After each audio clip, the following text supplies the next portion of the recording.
Master एगो गीत का इशारा करत हूँ। कौनो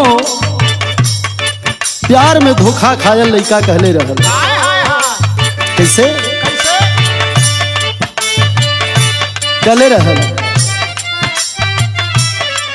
यह कहले रहल, हो इतना गलतानी हम,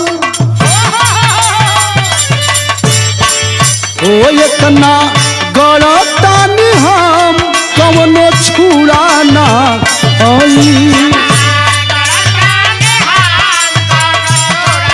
छुड़ाना है, छुड़ा छुड़ा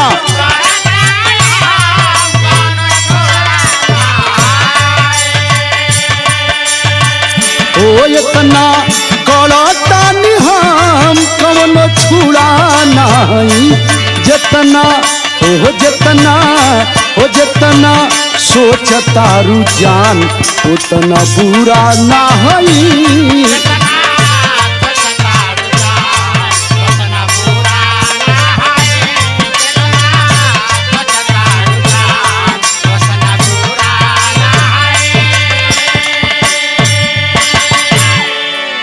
अच्छा भैया, हम विरहा गायक उपेंद्र लाल यादव बनारस, आज बहुत सौभाग्य का बात बा।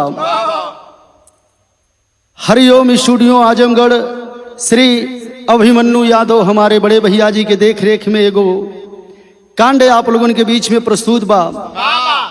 सेवन सरगम कंपनी के सौजन्य से मालिक अमरनाथ प्रजापति जी के यूट्यूब चैनल पर आप लोगों के सुने के मिली। विरहा सुने वाले सब भैया लोगों के बहुत बहुत चरण स्पर्श, बहुत बहुत प्रणाम। आई मास्टर जी।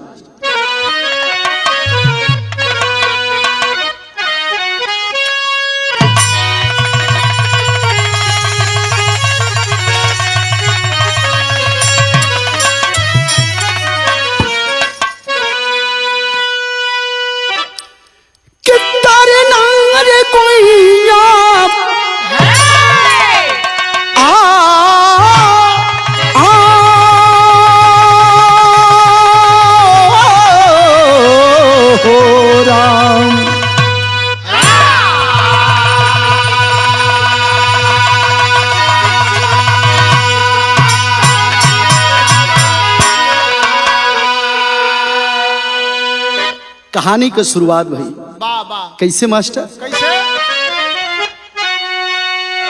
क्या आत्म शक्ति भी है, मोक्ष मुक्ति भी है,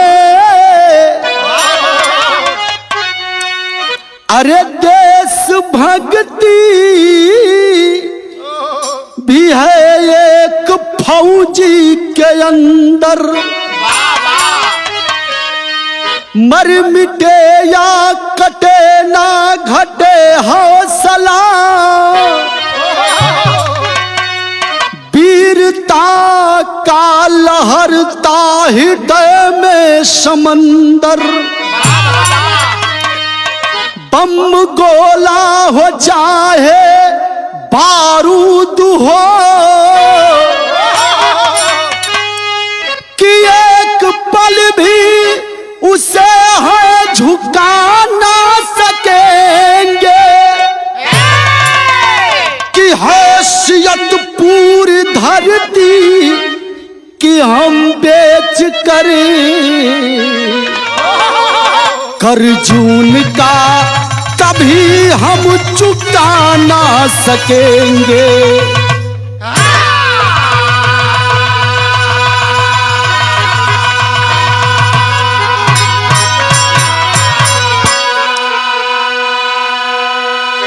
कवि जी लिखते हैं कि आत्म शक्ति भी है, मोक्ष मुक्ति भी है, देश भक्ति भी है एक फौजी के अंदर।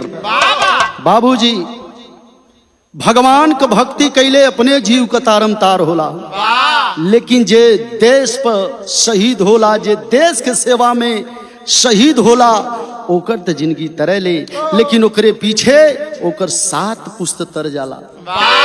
तब भगवान के भक्ति से ढेर बढ़िया देश भक्ति है भीम भैया। एक कव्वाली का टुकड़ा लगल मास्टर,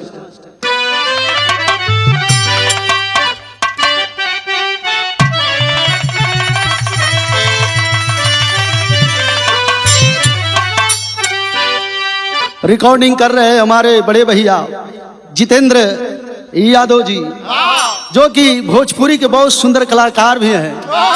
ये हमारे जितेंद्र भैया के दिल का दर्द है।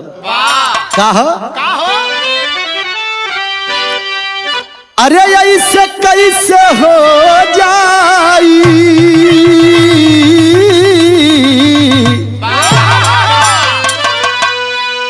अरे ऐसे कैसे हो जाई, मोहब्बत का सौदा है।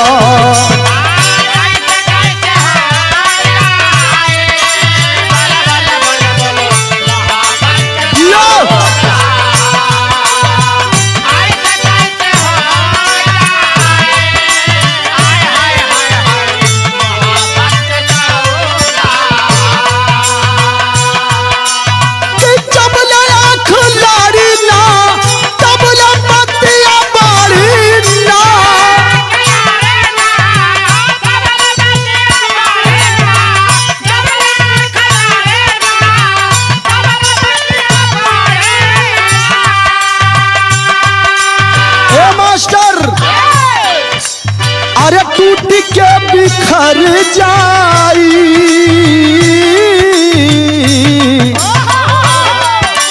अरे टूट के बिखर जाई, प्यार के घरौदा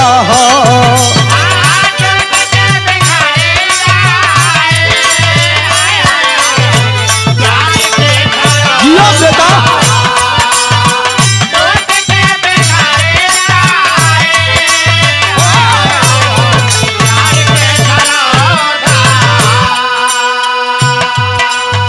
लेकिन बिरहा सुने वाले भैया, हमारे कवि जी भाव लिखते हैं कि आज के जमाने के लोगन का मानसिकता का हो गई बा। अरे काहे सब चला देला,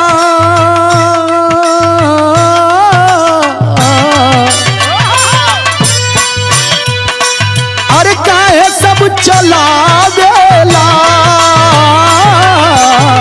मोहब्बत पे छुरी हो।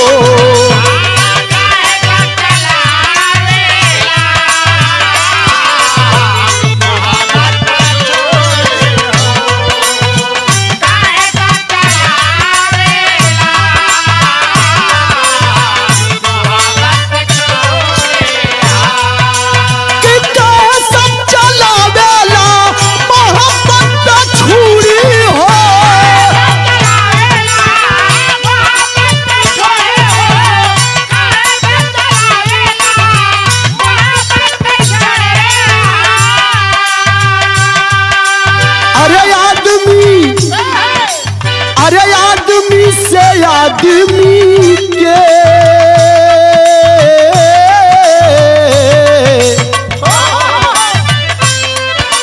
अरे आदमी से आदमी के बह रहल बा दूरी हो।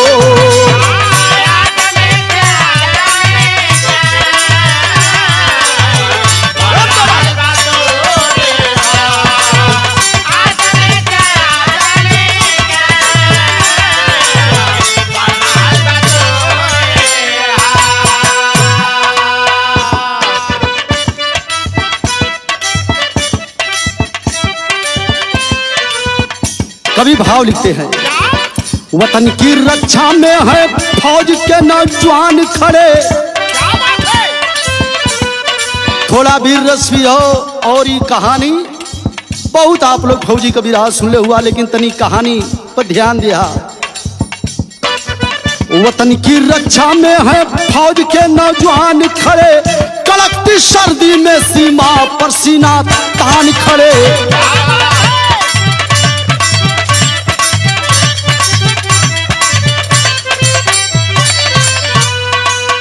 आज गर्मी की उन पर आँच ना ला सकती है। के ओ फौजी भाई के आज गर्मी की उन पर आँच ना ला सकती है, हौसला दिल का ना बरसात भीगा सकती है।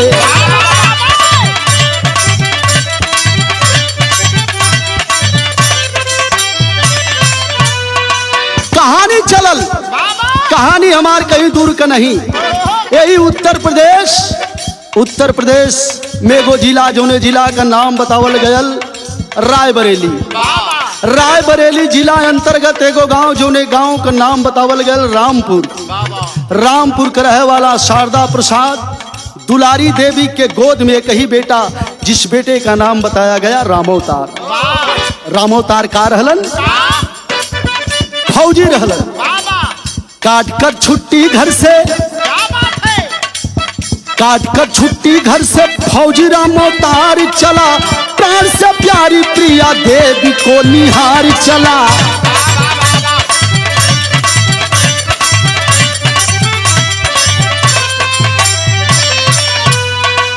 कहा सोनू के घर इस बार जब आना पापा,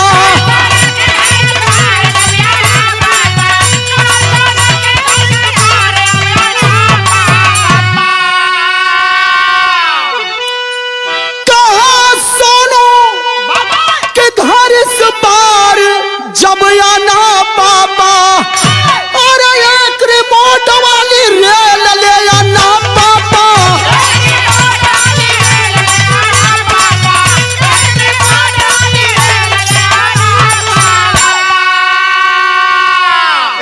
फौजी रामोतार के दुल्ही का नाम बतावल गया प्रिया। फौजी रामोतार के पिताजी का नाम शारदा प्रसाद, माई का नाम दुलारी देवी, उनके दुल्ही का नाम प्रिया। और संजोग देखिए कि रामोतार फौजी के पास भी एक ही बेटा, जो ने बेटा का नाम बतावल गया सोनू। फौजी रामोतार फौज से छुट्टी लेकर के घर पे आया था। 28 दिन का छुट्टी खत्म भइल। एक दिना सुतले रात में, आधी रात के समय सेज पर अपने दुल्ही के समझावा लगलन कि प्रिया देख, सवेरे पगली हम अपने ड्यूटी पर चल जाब, लेकिन तोहरे सहारे हमार वृद्ध माता पिता बाड़न। ओ लोगन के समय से खाना पानी दे दिया, अगर वो लोग बीमार हो जाइहन तो ले जाके डॉक्टरी उपचार भी करवा दिया। रात में दुल्हन को, प्रिया को समझा करके सुबह हुआ, फौजी रामोतार गया, काली माता का दर्शन किया।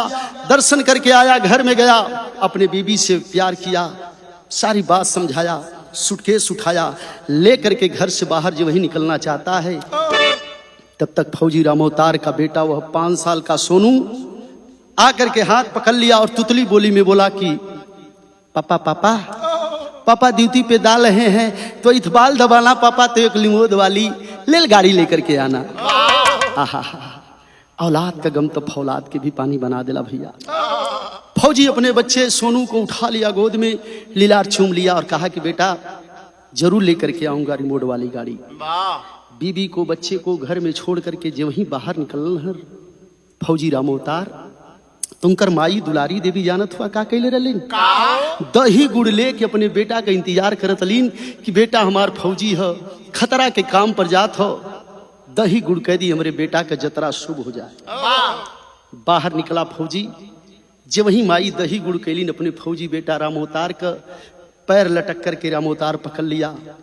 जब ऊपर उठा तो माँ से जब नजर मिलती है तो आंखों में आंसू छलछला पड़े, रोने लगा फौजी। माई दुलारी देवी पूछली, करे बेटा काहे रोवत हुआ?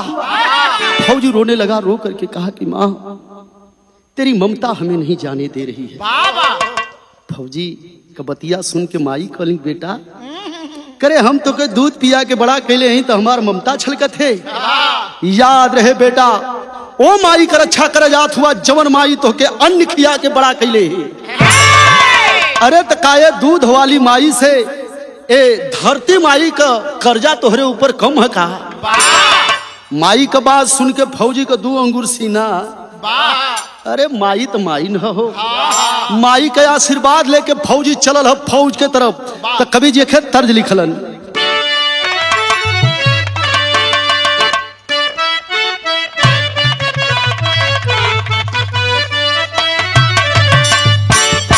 तर्ज छोड़ा लोग बिरहा का भाव सुना। अरे फौजी के सीनों में, अरे फौजी के सीनों में हो खैले दारा दिया हो। अरे फौजी के सीनों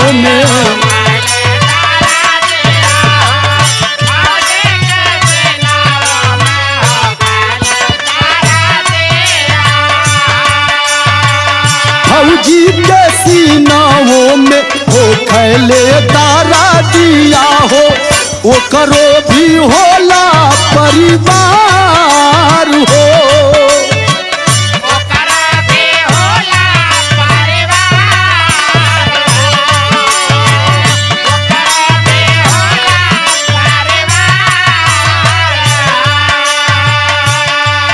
अरे उहो देखल चाहेलन दीपावली का सहारा, गाँव का दीपावली का सहारा।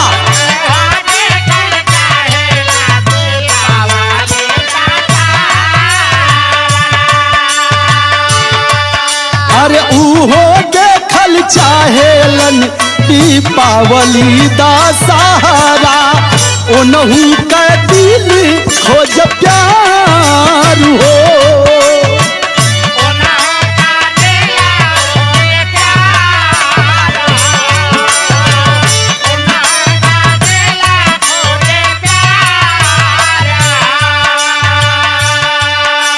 फौज चल दिया फौज के तरफ, तब कहाँ बाट ऊंच खाली, कहाँ बाप पहाड़ी,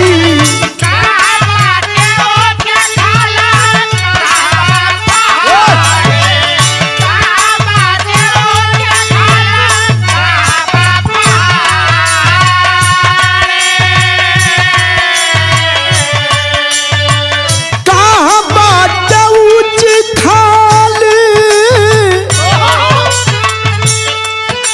ए बाबू कहाँ बाप पहाड़ी, कहाँ बाटे नदी नाला, कहाँ बाटे नदी नाला, कहाँ बाटे झाड़ी,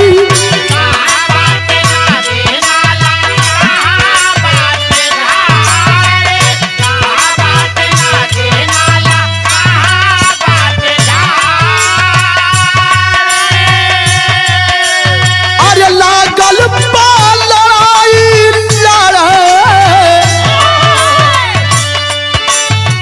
लागल लड़ाई लड़े पीरावा दहाड़ी, लागल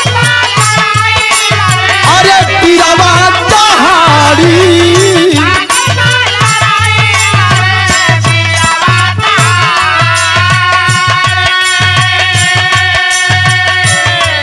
अरे गोलियां लगल की पौआ, अरे गोलियां लगल की पौआ, फिसलल पहाड़वा से,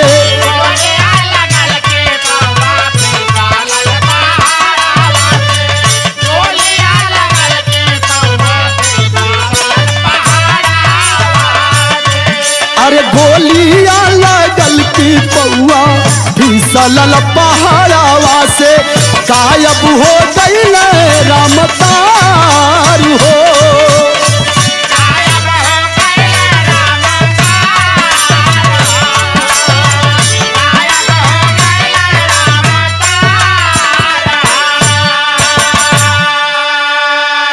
बाबूजी रामोतार फौजी ड्यूटी पर गया।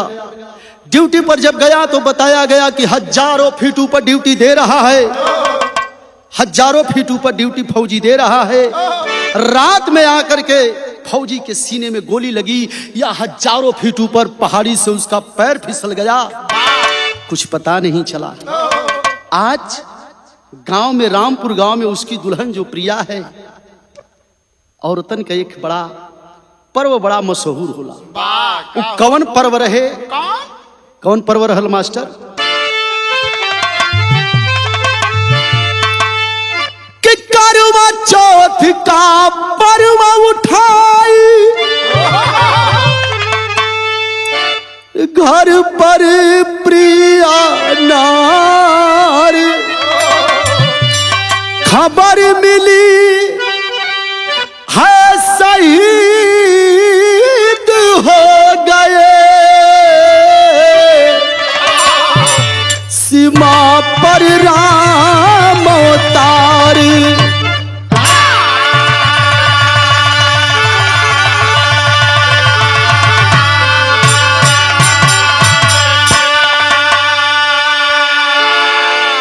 आज गांव में करवा चौथ रामोतार फौजी का दुलही व्रत बाड़ी। बाबूजी आप लोग जाने ला कि जवन भी औरत करवा चौथ व्रत रहलीन, चलनी में चाँद के देखले के बाद अपने पति का चेहरा दिखे के पराला। आज फौजी घरे नहीं बाड़न, फौजी के एगो फोटो रहल, तस्वीर रहल। प्रिया चलनी में चाँद को देखने के बाद फौजी रामोतार का तस्वीर का आरती उतार के पूजा कई के, और जब वही पूजा की सामग्री ले जाकर के एक तरफ रखती है, तब तक दरवाजे पे खबर आ गई कि फौजी रामोतार शहीद हो गया। बिरहा सुने वाले भैया, आप लोग याद कलिहन कि जौने पति के लंबी उम्र खातिर आज प्रिया व्रत हैं, उन्हीं का खबर मिलल कि शहीद हो गईलन। तो कवि जी भी लिखले से ना चुकलन कि खुशिया के दिने कमन दिनवा दिखाई, सेनूर के जगह मंगिया करिखा दराई। जौने हाथ कचूड़ी खनके के चाही, वही हाथ कचूड़ी तोड़ देवल गयल। जिस मांग में दहकता हुआ सिंदूर होना चाहिए, वही सिंदूर के डब्बू भाई भीम भैया पोछ देवल गयल। उस सिंदूर के जगह कोयला दर देवल गयल हो भैया। आज खबर मिलल कि फौजी रामोतार शहीद हो गईलन। लेकिन बिरहा सुने वाले भाई, कहानी मत भूलिएगा आप लोग। एक दिन बीतल, 2 दिन बीतल, तीसरे दिन फिर फौज से खबर आई। वो कौन खबर आई?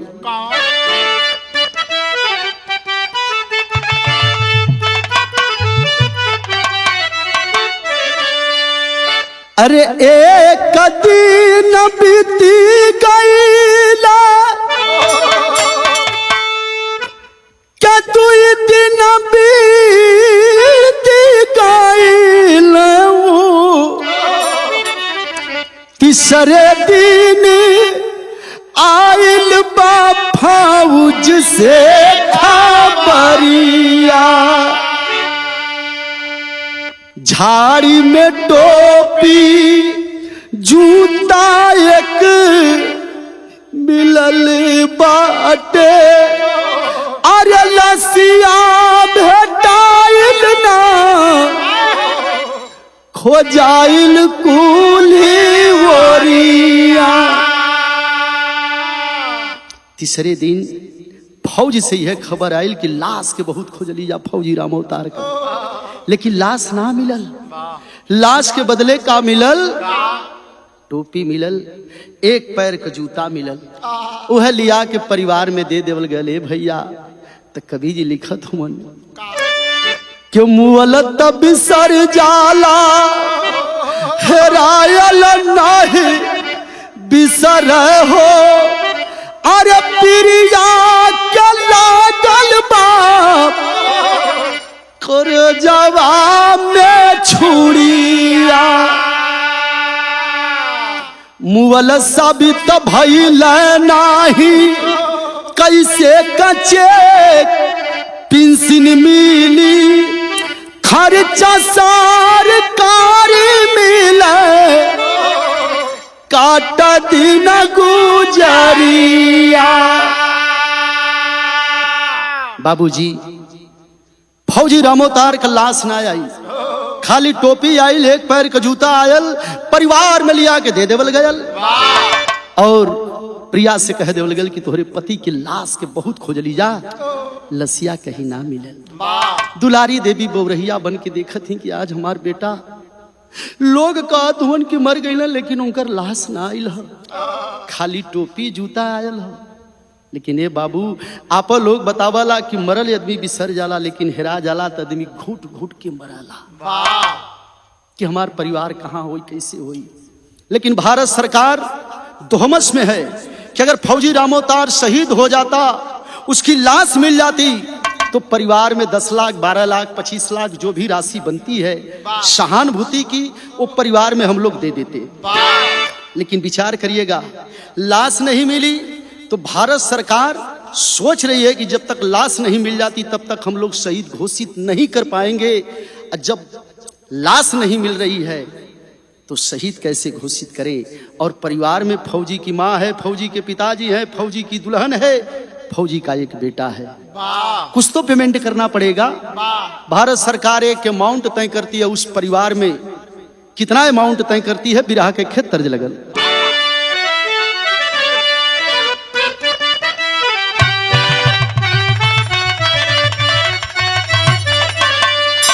देखा आजकल जो है कुल नया नया तर्ज चलत हो।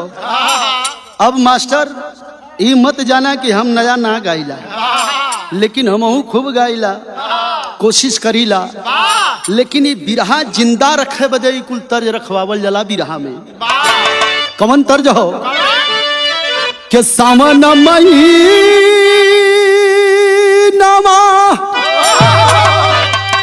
अरे सावन महीनावा के समनैया कुल्लू गुल कालती लगलवा का, अरे हई गोरैया निकला गले और रस रस झूलाली झूलाना मराधा हो काना मन मोह।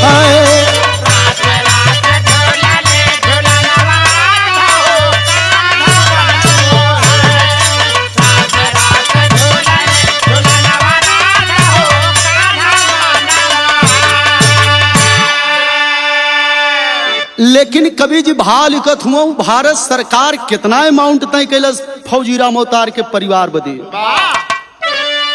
के लइका के पढ़ावे, अरे माई बाबू के जियावे खातिर, दुल्ही का जिंदगी बितावे खातिर हो अब मिला लागल 10,000।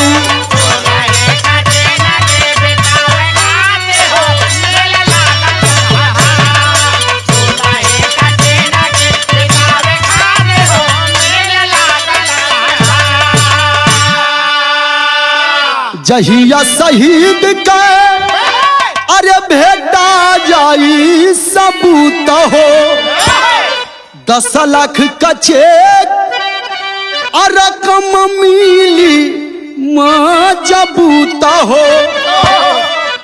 बड़ बड़ दुखवा भुलाई जाला हो, रोजी रोटी में संसार। बाबूजी फौजी रामोतार क्लास नहीं मिलल, परिवार में 10,000 रुपया भारत सरकार के तरफ से मिले लगल, केकरे खाते में आवे लगल, माई बाबू के खाते में नहीं आवे लगल, उनकर दुल्ही प्रिया के खाते में आवे लगल। 10,000 रुपया महीना जब प्रिया पावे लगल तो बड़ बड़ दुखवा भुलाई जाला हो, रोजी रोटी में संसार। 1 महीना 2 महीना 3 महीना धीरे धीरे 10 महीना बीतल, 10,000 रुपया मिलता है, महीना का महीना प्रिया के खाते में आ जाता हो। एक दिना दोपहर का समय हो, एक दिना दोपहर के समय में पतोहिया घरे में से बहरवा निकलल और सास ससुर शारदा प्रसाद दुलारी देवी वही दरवाजे पर बैठल हुआ, हाथ जोड़ के शारदा प्रसाद कहलन कि बेटी कुछ खाना ना बनोले हो कहा?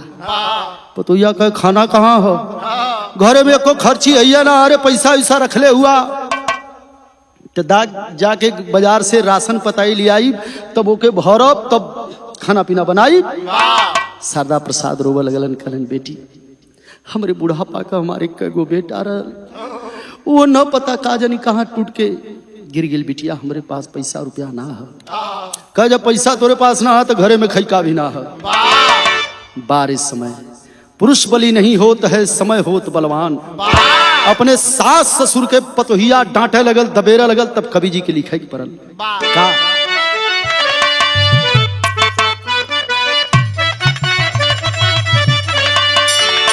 कि मलकिनिया कुल टनारी हो गईली, अरे पुत्र के जन्म दे के झंख बाप मतारी। कबो एक टुक रोटी पावे, कबो एक टुक रोटी पावे, कबो कबो बीते उपवास। एक बेटी जो रहत गोद में पूरा होता मन के आस। बुढ़िया बुढ़वा एक दिन घर से अरे निकल गए हो कर उदास। अरे भीख मांग कर पेट पालते, हाँ भीख मांग कर पेट पालते जाते लगे जिलाने अंतिम सांस।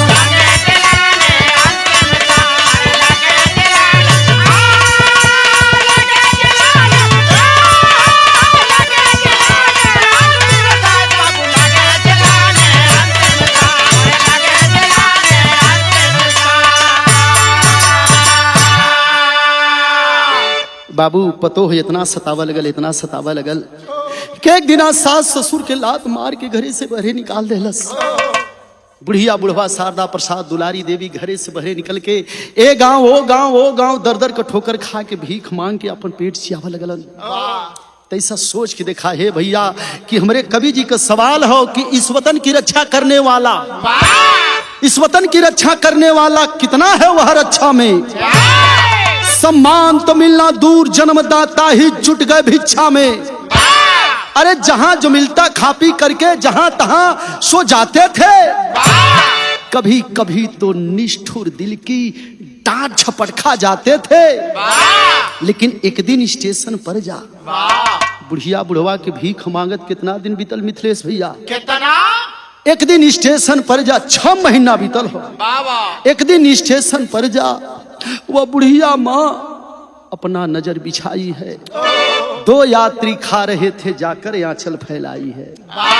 बाबूजी 6 महीना से बुढ़िया बुढ़वा भीख मांगत हुन, अपने पेट की जियावत हुन और अपने मन के तसल्ली देत हुन कि हमार बेटा शहीद ना भलो, हमार बेटा भारत सरकार खोजत है।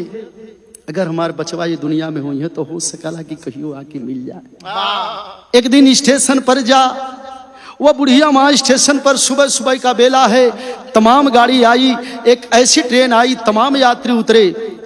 लेकिन 2 यात्री उतर करके गए कैंटीन से खाना लिए, ले करके टेबल पर बैठ गए, बीच में खाना रख करके वापस में बात करने लगे, खाने लगे। तब तक दुलारी देवी वह बुढ़िया माँ की ललचाई नजर पड़ती है। धीरे धीरे वह बुढ़िया माँ जाती है, जाके जौन खाना खात रहलन दोनों यात्री, जाके इतरे आंचल फैला के कहलस कि ये बचवा हम 2 दिन से कुछ खैले ना आई, हमके कवर दू कवर खिला देता लोगन भैया। ए बाबू जौन यात्री खातलन खाना, यात्री का नजर टक दे जब ऊपर पड़ल तो मुहमा का कवरा मुहवे में रह गिल, हथवा का कवरवा छूट के गिर गई। तुरंत वह यात्री बुढ़िया माँ को अपने बाहों में जकड़ लिया। जब बुढ़िया माँ को बाहों में जकड़ लिया, माई चिल्लाए लगल, रोवा लगल, कह लगल ए भैया हमके मत मारा भैया, खाना न मंगली है, हमके मत खियावा, लेकिन हमके मारा मत भैया। लेकिन यात्री उस बुढ़िया माँ को बाहों में पकड़ कर जकड़ करके एक बात कहा। क्या कहा मास्टर? क्या?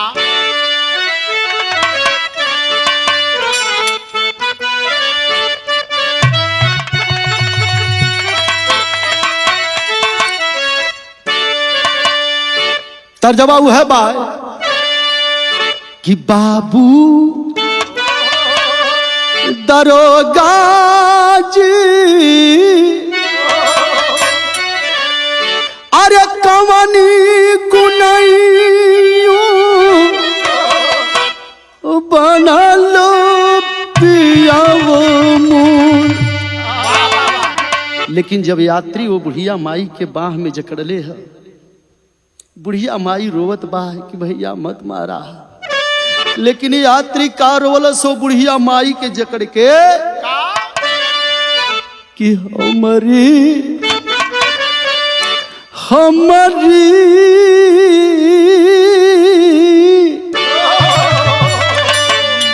कि हमारी माई हो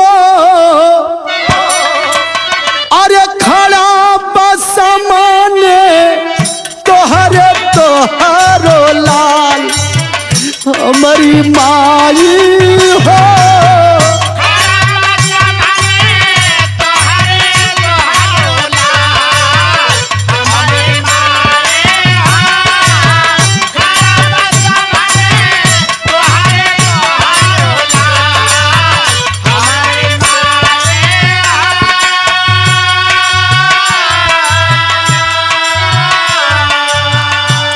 रहा सुने वाले भैया यात्री कोई और नहीं, फौजी रामोतार रहलन।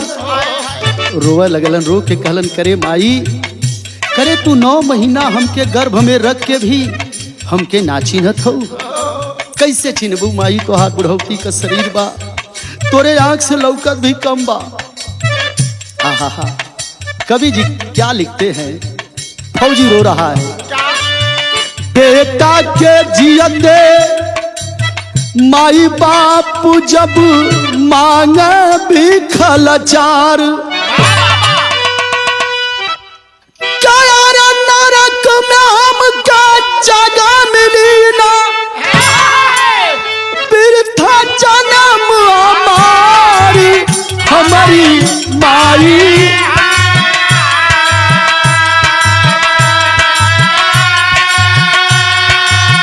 हमारी माई हो, अरे के हो बनवलस ऐसन तोरो हाल, हमारी जी माई हो।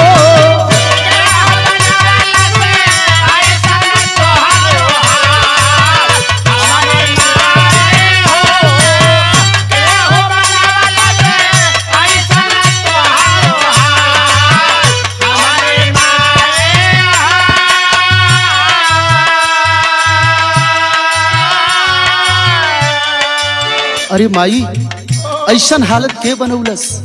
रो के दुलारी देवी बताव लगलिन कि बेटा वो पतो सारी ऐसन हमान का हाल हुआ पतो पहले बा बेटा। लेकिन बारे कभी एक लाइन ऐसा लिखत हुन जितेंद्र भैया छाती छेद आ जाए लोगन का। हर एक माई बाप के होला अपने बेटवा से उम्मीद, और माई हमारी अरे हो गलती शहीद की हमारी माई।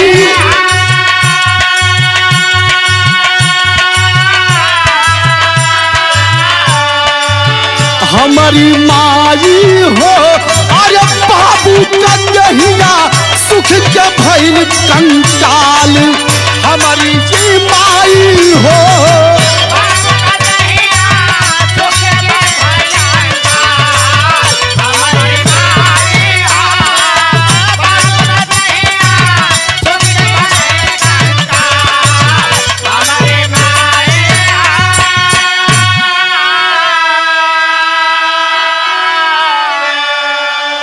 अरे माई, बाबूजी कहाँ बाड़न? फौजी रोने लगा, रो करके कहा कि माई कई हालत, तो पिताजी कहाँ बाड़न? माँ, बाबूजी कहाँ बाड़न? रोते हुए दुलारी देवी कहती है, बेटा देख तेरे पिताजी कहीं भीख मांगते होंगे। फौजी की नजर जब पड़ती है अपने पिताजी के ऊपर तो किसी के सामने दोनों हाथ फैला करके भीख मांग रहे थे। माँ को छोड़ दिया, फौजी दौड़ करके अपने पिताजी के पास गया और जाकर के हाथ पकड़ लिया। कहा नहीं बाबूजी नहीं, अब आपका बेटा रामोतार आ गया है, अब भीख मांगने की जरूरत नहीं है।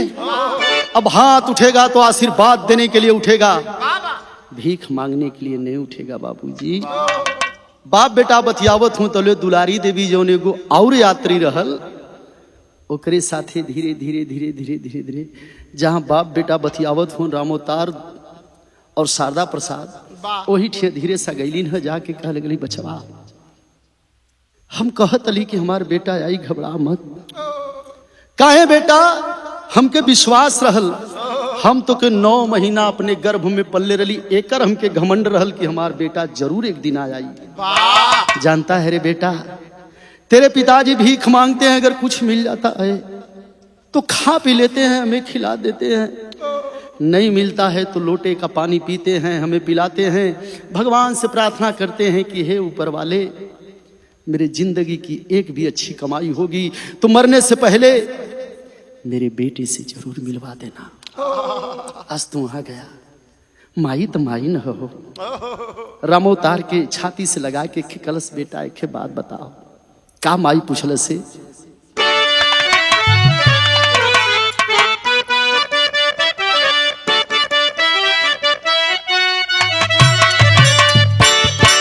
हई गलवा सहलाय के माई पूछे लगल कि इतना दिन रहले, इतना दिन रहले कहवा गोल रे सुगनावा।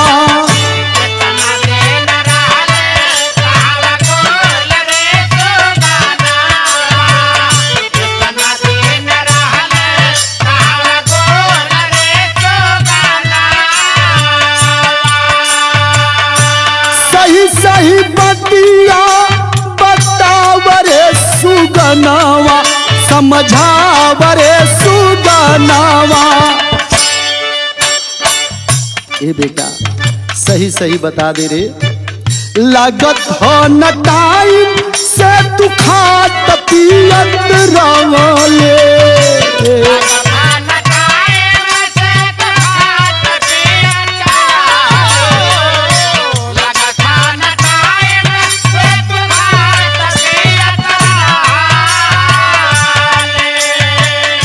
एही से सुखायल तू बंगड़ी, एही से सुखायल पारे ना तू सुतत रहले।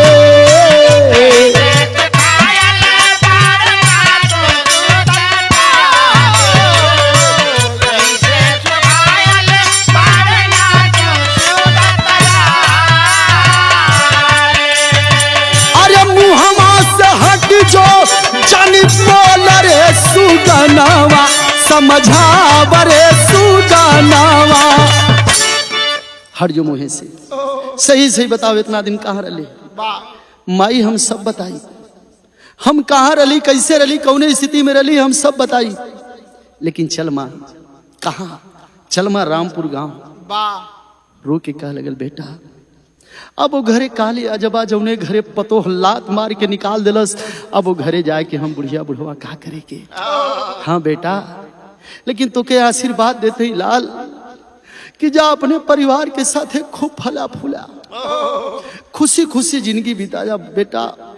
अब हमहन का काह तो के देख ले ली जा, अब हमहन को मौत भी आसान हो जाई। फौजी कहा माँ वो रामपुर का घर मेरे लिए घर नहीं है, मेरे लिए मंदिर है, लेकिन उस मंदिर की सबसे बड़ी देवी और देवता माया पिताजी है, तू है रे माँ, चलना पड़ेगा।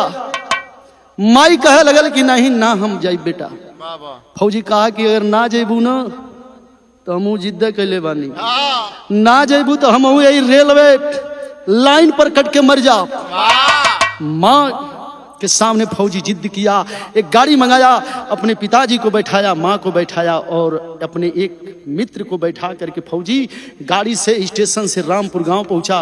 रामपुर गांव जब पहुंचल तो हल्ला हो गल, अरे जौने फौजी रामोतार का लसिया ना मिलत हल, आज फौजी भी आयल हुमन, जवन माई बाबू भीख मांगे लगलन, आज उनके लेके आयल हुमन। लोग यही तरह हजारों लोग बैठ गईलन। दुल्हिया जौन प्रिया है भीम भैया, जौन सास ससुर के भगवले रहल, जब अपने दुल्हा के देखलस तो तुरंत से घूघट कर लगल। अरे वाह, होश में रहा, घूघट कर लगल। क्या स्वामी बड़ा दिन बाद आयल हुआ। आहा, एक तरफ घर में दुल्हन खड़ी है और दूसरे तरफ हजारों लोग दरवाजे पर है। माता पिता को बैठा दिया, जब बैठा दिया माता पिता को, तब लोग सवाल कर दिए कि फौजी इतना दिन तू कहाँ था। तो फौजी बताने लगा जिंदगी की सच्चाई। क्या बताया? क्या?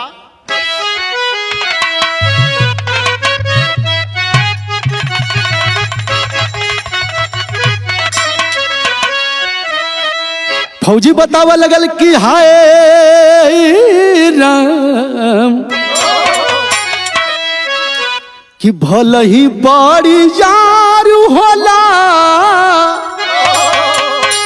अरे देशवा का सेवा बाबू,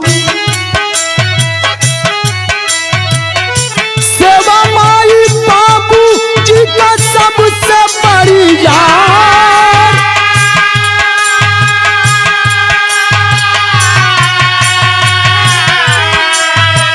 अरे एक दिन पहाड़ी ऊपर,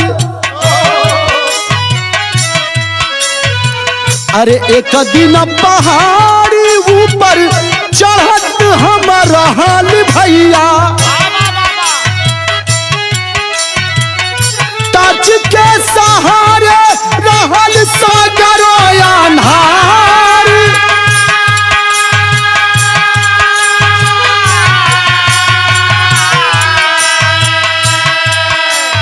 दरवाजे पर हजारों लोगों के सामने, माता पिताजी के सामने फौजी बताने लगा कि जब हम ड्यूटी पर गईली, पहाड़ी के ऊपर हजारों फीट ऊपर ड्यूटी देवे लगली, रात में टार्च के सहारे ड्यूटी दे तली। और जब वही टर्चवा बरली रतिया का हजारों फीट ऊपर, तबले हमरे संगे घटना का घटल। अरे दुश्मन का गोली हमारी, अरे दुश्मन का गोली हमारी, अरे बहिया में लागल भैया।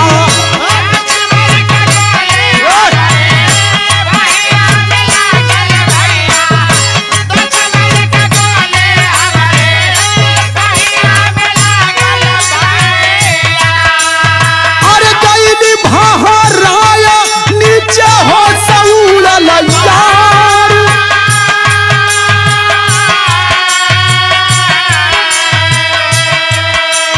ए बाबू, जब वही गोली लगल दुश्मन के यही बाजू में, हजारों फीट पहाड़ी से ऊपर नीचे गिरे लगली, पेड़ पौधा में लपटात नीचे आवे लगली। पेड़ पौधा में लग के हमार वर्दी, टोपी, जूता, हथियार, बेल्ट, यहाँ तक कि हमरे देह पर एक को सूत कपड़ा नहीं बचल, करधनियों टूट के फेंकाई गई। जब पहाड़ी के नीचे रहली अधमरा अवस्था में, कही जो मित्र हुआ मित्र ना हुआ, हमरे बदे भगवान हुआ। का कहला सर? अरे खड़ाई ना सान जवन, अरे खड़ाई ना सान जवन, अरे हमारे बगलिया भैया।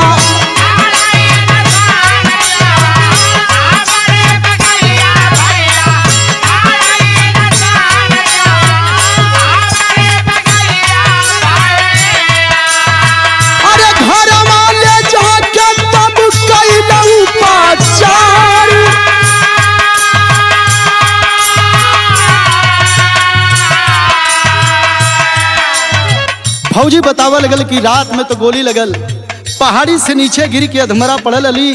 सवेरे सवेरे ही भेड़ बकरी हमार मित्र चरावत अलन, हमके पौलन अपने घरे लेके गईलन,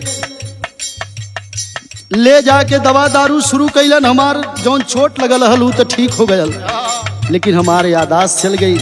पूछे बार बार कहाँ का रहे वाला हुआ, का नाम है, पता बता दा, तोरे घरे पहुंचा दे। लेकिन यादाश्त चल गई, कुछ बता ना पावत हली। तबले थोड़ा लेवे देवे वाला एक लड़का भी रहलो ही में, फौजी भैया के तो है यादाश्त आयल कैसे? कल भाई छोड़ला ना भाई, कर नहीं तू बतावा तो है यादाश्त आयल कैसे? तो का बतौलन? अरे गोली का आवाज जय कदीम, अरे गोली का आवाज जय कदीम, बाद पर से सुनली भैया।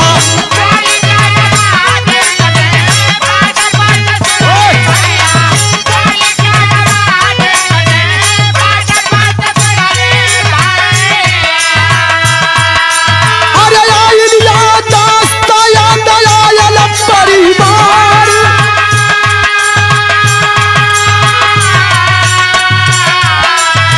अरे इनके सहारे हम, अरे इनके सहारे हम, आई हम चली आइली भैया।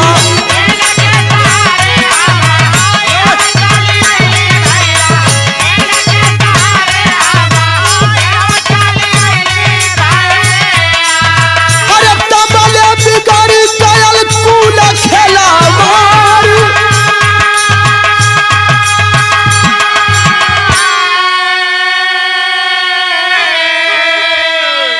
कहलन यादाश्त आइल, पूरी बात बतौली, ले जाके मित्र हमारे यूनिट में सपुर्द कैलन। 15 दिन का दवा दारू चलल, दवा लेके अपने घरे बदे चली। स्टेशन पर मतारी बाप के भीख मांगत बोली। कलन तनी प्रिया के बुलावा। प्रिया आके सामने खड़ी भयल हो। कलन अरे पगली अंधी अंधा के आशा बेटा सरवन से भारी। विरहा सुने वाले भाई कवि के तरफ से नसीहत हो वो नलायक बेटन खातिर कि अंधी अंधा के आशा वही बेटा सरवन से भारी है। अरे बेटा सरवन रही के करिहन का जबई कुलटा नारी है। कलन बाप मतारी जन्म दे या बाप मतारी जन्म दे बेटा के गोद में पाले ले। चौथे पन में माई बाप वही बेटा के गोद में आ जाले। ये पगली के का पता जवन हर एक मतारी बाप जब बेटी बेटा पैदा करलन तो लड़का के खिलावलन दुलार करलन प्यार करलन। लड़का टट्टी पेशाब कर देला तो के नहवा के धोवा के ओदे से ले जाके झूरे सुता देलन। वह समय हर एक मतारी बाप के बुढ़ौती में आ जाले। जवन बेटा लायक रहला मतारी बाप के खटिया से वो खटिया कर देला। जो नलायक रहला कहलन कितना जल्दी मरी है। कल इका समझी नदानी औरत। कलम मतारी बाप का कीमती नदान औरत का समझी। कलन इका समझी नदानी औरत औरत ना कंटाइन हो। अरे जीते जी परिवार के खाए वाली बल्कि डाइन हो। कलन कोर्ट में लेके चलब यके। अरे कोर्ट में लेके चलब यके तलाक का नोटिस दर्ज करब। अरे फर्ज अपन पूरा कैलस तो हम हूं अपन फर्ज करब। हमार फर्ज रहल जान दे के देश का रक्षा करल। एकर फर्ज रहल बूढ़ मतारी बाप का सेवा करल। तो हम तो जान दे के देश का रक्षा करे बदे तैयार ली। लेकिन हमरे मतारी बाप के भीख मंगवा देहलस। कल 1 मिनट एकरे साथे हमार जीवन ना बीती। तलाक का नोटिस लगाया केस किया तारीख पर तारीख चलल। जब समय बीतल हो आकर के जज साहब बैठते हैं। जज साहब के सामने फौजी सवाल कर दिया कि सर एक बात कहूं। हाँ बोलो। और ये बात बिरहा सुने वाले भाई आप लोगों बदे भी हम पूछल चाहते हैं। आप लोग बिरहा सुनिएगा और कमेंट में बताइएगा कि ये बात सही है या गलत। फौजी जज साहब से कहा कि सर एक बात मैं कहना चाहता हूं। फौजी शहीद होता है तो उसकी जो राशि बनती है पैसे बनते हैं वो दुल्हन के खाते में क्यों। हमारी इच्छा है कि आधा पैसा दुल्हन के खाते में और आधा पैसा माँ बाप के खाते में। काहे कि फौज 9 से 12 महीना फौजियन के पाले ले। मतारी बाप तो 18 से 20 साल पाल के तब न अपने बेटा के फौज में भेजलन। तो का ये रुपया पैसा पर मतारी बाप का हक ना है। जज साहब कहते हैं ठीक है फौजी विचार किया जाएगा। ये बताओ दुल्हन के साथ नहीं रहोगे। कह अरे साहब ये चंडालिन का मुंह मैं ना देखल चाहते। कलन अच्छा तई लइकवा के संगे रही। कल मेरा बेटा है मेरे साथ रहेगा। एक तरफ कटघरे में प्रिया खड़ी है दूसरे तरफ फौजी खड़ा है तीसरे तरफ अदालत में वह माँ दुलारी देवी शारदा प्रसाद अदालत भरी है। और 5 साल से लइकवा धीरे धीरे 7 साल का भयल हो सोनू। जज साहब कहते हैं ये बेटा सोनू किसके साथ रहेगा। फौजी कहा मेरे साथ रहेगा। जज साहब के सामने वह 7 साल का सोनू कहा पिताजी एक बात कहूं।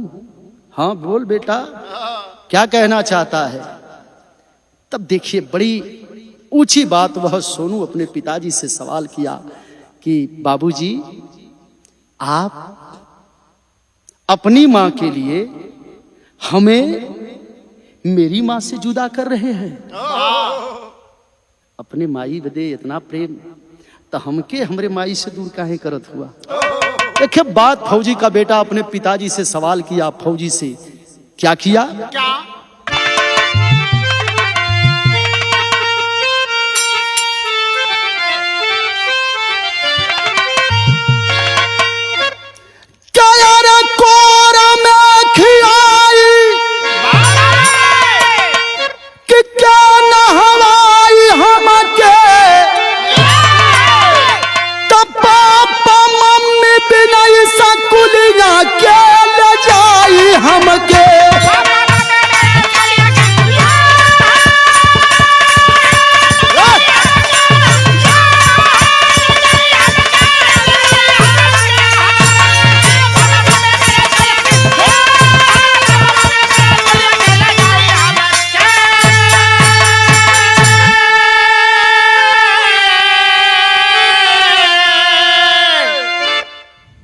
यही कहा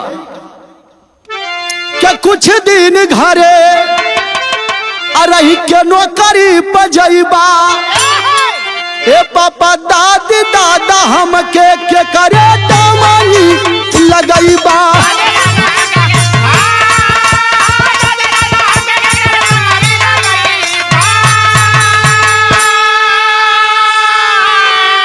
अरे टाइम से सवेरे के नहवाई हमके, तब पापा मम्मी बिना से कुलिया क्या ले जाई हमके।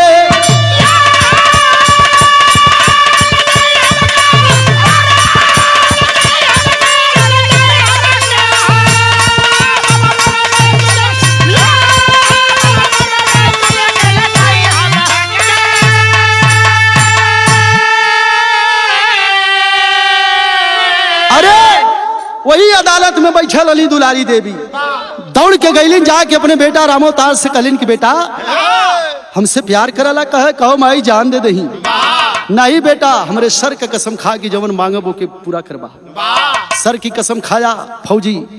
तब दुलारी देवी कहलिन कि बेटा है जन कटघरा में पतो खड़ा है, कह रे अरे अरे करे के पतो बनाओ थे का बेरौरी भीख मंगबी का रे। कहे नहीं बेटा, आज हम केहू का सास हैं, लेकिन हमके जिंदगी का अनुभव हो, केहू का बेटी रह चुकल है आ केहू का पतोह रह चुकल है। आज हम केहू का सास ही जिंदगी का 3 लम्हा का अनुभव हमके है। एकरे आंख का आंसू सवाल करत है कि अम्मा हमके क्षमा कर दा। आप क्षमा ना करबू तो ये जमाने के लोग क्षमा ना करी हम। माँ के जिद के सामने फौजी टूट गया। पुनः अदालत में शादी रचा करके लेकर के घर की तरफ चला। तो मेरे कहने का मतलब कि दुनिया में सबसे बड़े माता पिता और दुल्हन तो है, दुल्हन की भी सुनना भी पड़ेगा, उसकी भी एक अलग अहमियत है। अर्धांगिनी है भाई, वो अर्धांगिनी है। आपसे बड़ा कौन जान सकता है। आखिरी भाव लिखल गया के गुरु बिहारी गुरुपत्तु बिरहा में परम पुनीता,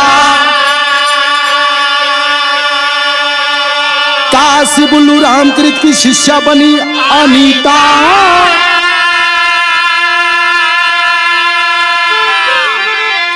अरे मलकिनिया उल्टा नारी हो गई, उपेंद्र उदल कभी अपने से दुनिया हारी। मलकिनिया